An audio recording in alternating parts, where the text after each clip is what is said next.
Bonjour à tous, ici Lisa Dufaux sur les ondes françaises de Radio Taïwan International. C'est l'heure de la revue Asie-Pacifique, une sélection de sujets d'actualité alternée d'émissions thématiques sur l'Asie-Pacifique.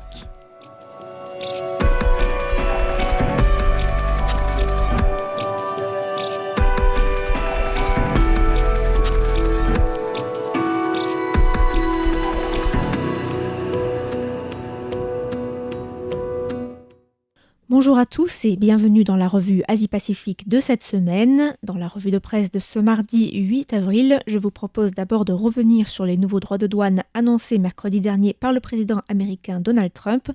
avec des taxes particulièrement élevées pour l'Asie du Sud-Est et l'Asie de l'Est. Nous reviendrons également sur la procédure de destitution de l'ex-président sud-coréen Yoon Suk-yeol qui a été confirmée la semaine dernière par un jugement de la Cour constitutionnelle, ouvrant ainsi la voie à de nouvelles élections. Myanmar ensuite, où le bilan du séisme continue de grimper et où les Nations Unies ont dénoncé plusieurs violations du cessez-le-feu proclamé par la junte militaire. Et enfin, nous finirons ce petit tour de l'Asie-Pacifique en évoquant la rencontre entre les dirigeants indiens et bangladais et leur discussion autour de l'extradition de l'ex-première ministre du Bangladesh, Sheikh Hasina.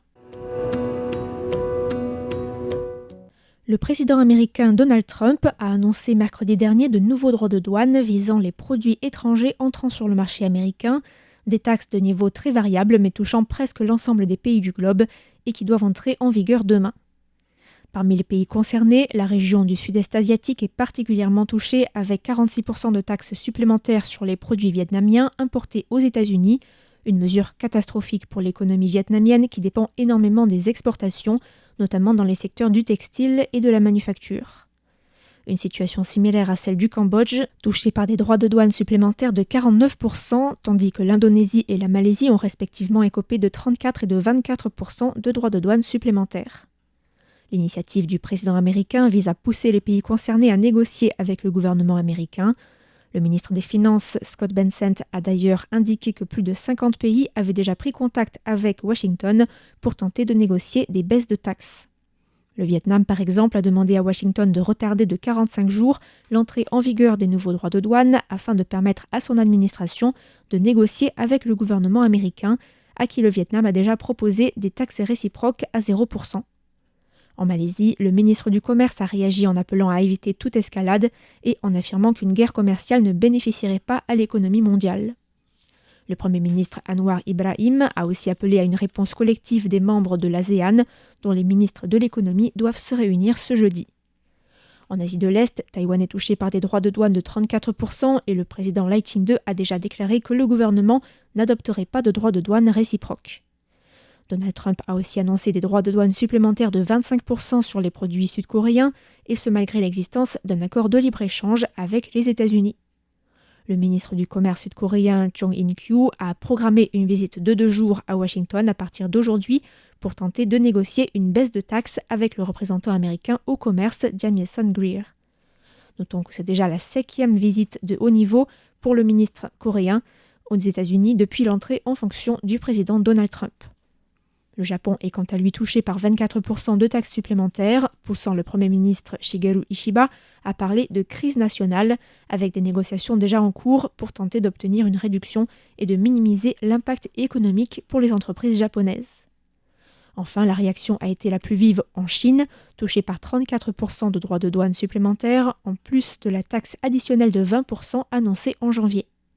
Le gouvernement chinois a annoncé des droits de douane réciproques de 34% supplémentaires sur les produits américains importés en Chine, une contre-mesure visant, selon le ministère chinois du Commerce, à protéger la souveraineté, la sécurité et les intérêts chinois en matière de développement.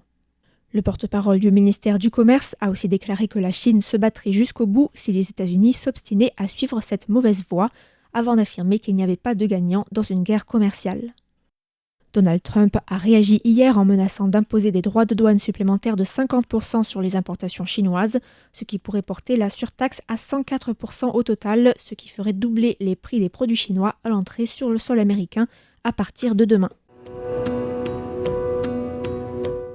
La Cour constitutionnelle sud-coréenne a confirmé la destitution de l'ex-président Yoon Suk-yeol dans un jugement prononcé vendredi dernier à l'unanimité, 4 mois après que le chef de l'État a déclaré le 3 décembre dernier la loi martiale dans le pays et bloqué l'accès du Parlement aux députés.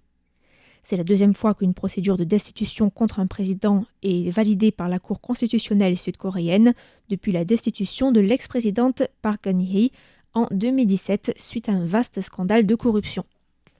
Le jugement est intervenu dans un contexte politique tendu, la procédure de destitution menée contre Yoon Suk-yeol ayant polarisé l'opinion publique au cours des derniers mois et donné naissance à un mouvement de soutien en faveur de l'ex-président.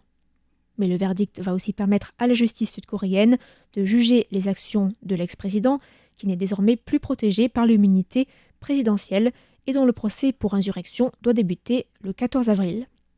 Le jugement permet aussi d'ouvrir la voie à de nouvelles élections qui doivent se tenir dans les 60 jours suivant la validation de la destitution par la Cour constitutionnelle. Le nouveau président élu entrera en fonction immédiatement après la confirmation des résultats, sans période de transition comme c'est le cas habituellement. Plusieurs personnalités politiques ont déjà annoncé leur intention de se présenter à l'élection, à l'instar du maire de Daegu, qui a déclaré hier qu'il démissionnerait vendredi pour se porter candidat, ou encore du président par intérim du People Power Party, qui a également annoncé sa candidature jeudi, tandis que le ministre du Travail et ex-gouverneur de la province de Gyeonggi a présenté sa démission avant d'annoncer sa candidature. Du côté des démocrates, le député Lee Jae-myung, qui a été battu de peu par Yoon Suk-yeol lors de l'élection de 2022, reste le favori des sondages menés dans le pays, mais n'a pas encore fait d'annonce. Les deux partis doivent décider d'un candidat d'ici début mai. Plus d'une semaine après le puissant tremblement de terre de magnitude 7,7, le bilan continue de grimper au Myanmar avec au moins 3564 morts, 5012 blessés et 210 personnes portées disparues.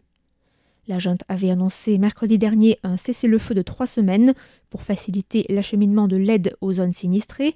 une annonce faite après un appel des Nations Unies et après une annonce similaire d'un cessez-le-feu de 2 semaines faite par le gouvernement d'unité nationale composé de leaders de la dissidence. Car les efforts des secouristes ont été obstrués par la guerre civile qui sévit dans le pays depuis le coup d'État perpétré en février 2021 par la junte militaire, qui a chassé du pouvoir et mis derrière les barreaux la plupart des membres du gouvernement qui a été démocratiquement élu quelques semaines auparavant. Alors que le cessez-le-feu annoncé par la junte militaire devait durer jusqu'au 22 avril, plusieurs groupes de défense des droits de l'homme ont accusé l'armée de continuer de bombarder les zones affectées par le tremblement de terre dans l'état Shan ou encore dans la région de Sagaing. Le haut-commissaire aux droits de l'homme des Nations Unies, Volker Turk, a déclaré vendredi dernier que la junte avait perpétré au moins 14 attaques depuis l'entrée en vigueur du cessez-le-feu, dont des bombardements aériens. Le haut-commissaire a aussi accusé la junte d'obstruer les opérations d'aide humanitaire dans l'état Shan et dans les régions de Bago et de Sagaing, en plus de recruter de force des jeunes hommes occupés à participer aux opérations de sauvetage des victimes du séisme. Enfin, les groupes de défense des droits de l'homme ont aussi critiqué la Thaïlande et les autres membres de l'initiative de la baie du Bengale pour la coopération économique et technique multisectorielle, pour avoir invité le général Min Aung Hlaing, chef de la junte birmane à l'origine du coup d'État, à se rendre au sommet organisé à Bangkok jeudi et vendredi dernier. Le conseiller en chef du gouvernement intérimaire du Bangladesh, Muhammad Yunus, et le Premier ministre indien Narendra Modi se sont rencontrés la semaine dernière pour la première fois depuis la démission de la première ministre bangladaise Sheikh Hasina et la mise en place le 5 août 2024 d'un gouvernement intérimaire au Bangladesh. La rencontre entre les deux dirigeants a eu lieu en marge du 6e sommet de l'initiative de la baie du Bengale pour la coopération économique et technique multisectorielle, une initiative régionale dont le dernier sommet s'est tenu à Bangkok la semaine dernière. Les deux dirigeants ont évoqué la question sensible de l'ex-première ministre bangladaise Sheikh Hasina, qui s'est exilée en Inde et qui est soupçonnée d'être responsable de crimes contre l'humanité dans le cadre de la répression violente des manifestations qui l'ont poussée à démissionner l'été dernier. La répression du mouvement a fait 1400 morts au total et la demande d'extradition formulée par Dhaka en décembre dernier n'a pas obtenu de réponse de la part du gouvernement indien. Muhammad Yunus a demandé à Narendra Modi de prendre des mesures pour empêcher Sheikh Hasina de faire, je cite, des remarques incendiaires depuis l'Inde où elle se trouve et a évoqué la demande d'extradition qui la vise. Il faut savoir que certaines tensions persistent entre les deux pays, l'Inde ayant soutenu pendant longtemps le gouvernement de Sheikh Hasina, y compris pendant les années où cette dernière a opéré un tournant autoritaire dans le pays. Les autorités indiennes s'inquiètent aussi de supposées attaques menées contre les minorités religieuses au Bangladesh, tandis que Dhaka estime qu'il s'agit là d'incidents isolés. Malgré ces tensions, les deux dirigeants ont affiché une relation cordiale lors de l'entretien. Mohammad Yunus a affirmé que son pays appréciait profondément sa relation avec l'Inde, tandis que Narendra Modi a affirmé que le gouvernement indien souhaitait une relation bilatérale positive et constructive basée sur le pragmatisme et soutenait la démocratie, la stabilité et le progressisme au Bangladesh. C'était la revue Asie-Pacifique de cette semaine, présentée par Lisa Dufaux pour Radio Taïwan International. Merci pour votre écoute et à la semaine prochaine.